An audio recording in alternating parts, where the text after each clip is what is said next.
Welcome in, Ralph. Good to have you. Ryan Trenger here, your Class A Pro. I'm recording, and let's take a look and see what we got here. So number one, we've got the arms in the triangle position. Nice job. You've got your ball position here, probably just to the right of center. So I move the ball to the front like this when I want to hit the ball high over a tree or something. Generally, I put the ball in the middle of my stance, right between my feet, for my normal trajectory. I do that daily.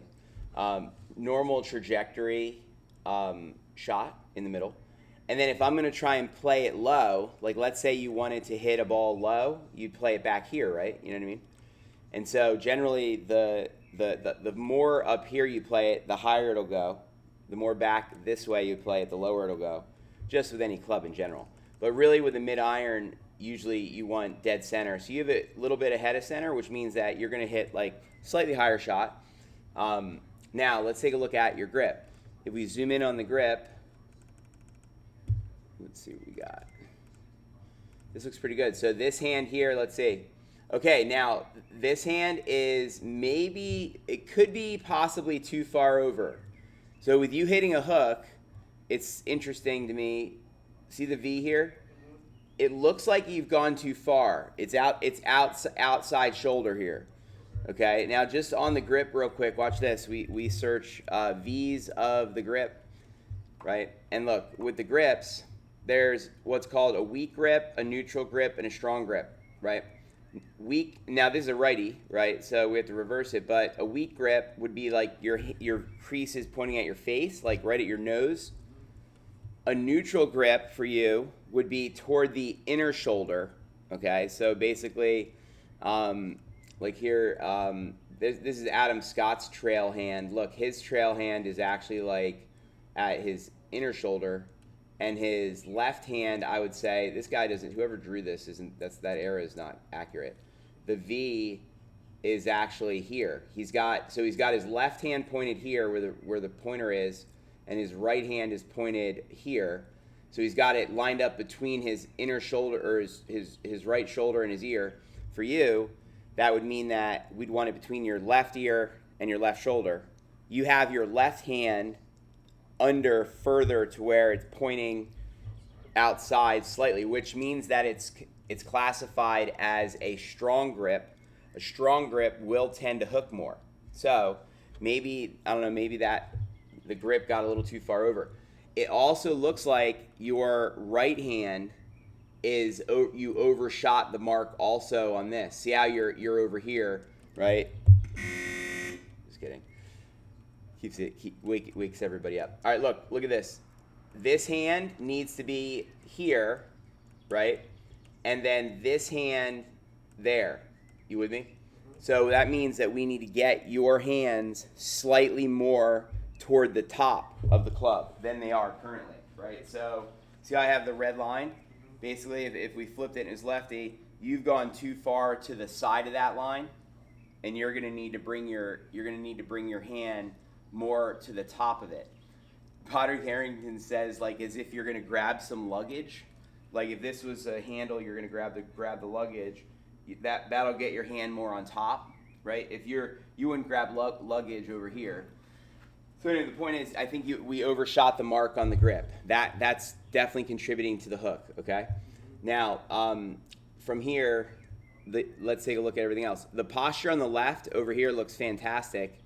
Your head's in line with your spine. You got athletic position here. The arms are hanging down from your shoulder sockets. It seems like you would be close enough to the ball here to hit it, because you have the ball in the center, and there's not much space in here between your hands and your legs.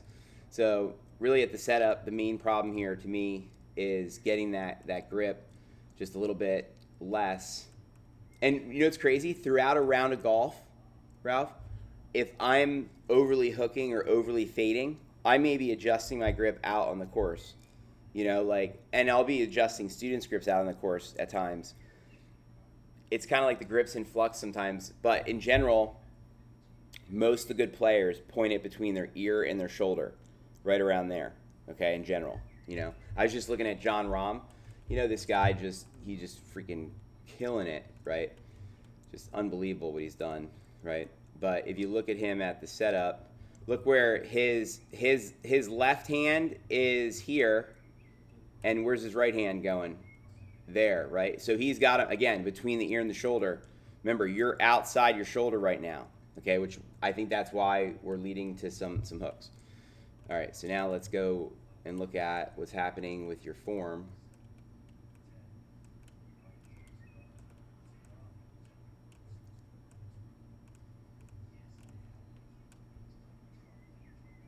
All right, now on the backswing here, it's a little outside, right? And it's probably because of not letting that right hip come around yet, but let's just keep seeing here what's going on.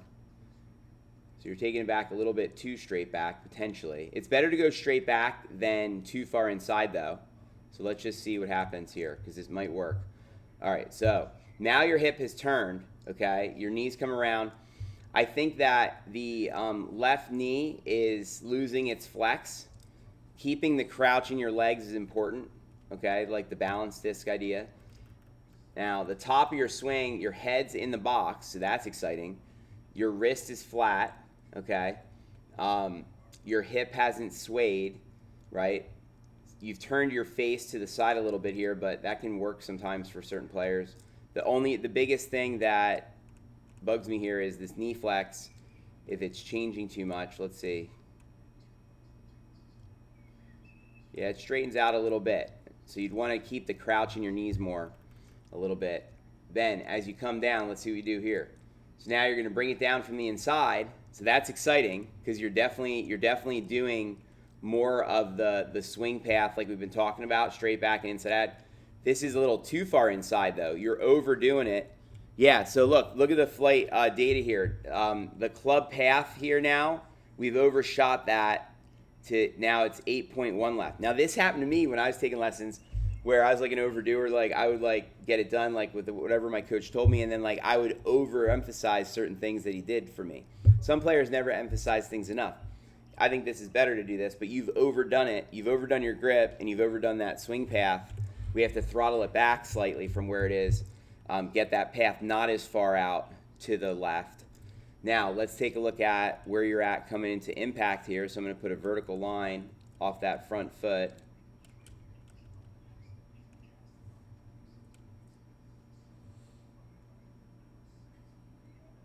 Okay, now, the lower body, see how the lower body here has come off of the trail line here, right? Okay, that's referred to as early extension, right? I don't know if you've heard this at all. On the MyTPI website, you can see some of the swing characteristics. See this early extension. The swing characteristic involves any movement towards the golf ball during the downswing. See how his butt's coming off of the back line. It's supposed to be on the back line like this, right? And so you're coming out of it somehow here, and then like you said, we're catching the toe, right? Your right arm's a little bit bent here at impact. Your head position looks good. It seems like it's more about where your butt is at impact, right? And possibly this arm not being as straight as it could. Now let's see, as you come through, you are keeping that face pretty straight at this point. So that's good to see. You're not hooking it because of your follow through in this case, because you're following through at the target. You're hooking it because you definitely have your left hand and your right hand both too far to the left, too strong, okay? And then your swing path's overdone, and then we got to figure out how to get your lower body to be where it belongs. And then coming through here, around you go to your finish. It's fascinating, and we're gonna have to figure this out. But look, you actually it looks like you're in your heel, yet your butt's still off the line, right? And so we got to figure that out because that has something to do with your balance from heel to toe, which makes sense as to why you're catching the toe contact. So here's the game plan. So what we're going to do is, number one, we know that we have to sort this grip out, right? That's easy. Do that right away. Number two, I think we should get the ball in the middle of the stance, not to the front, because that adds an extra curveball. Make this swing path more precise because it's too much now, and then figure out where that lower body is.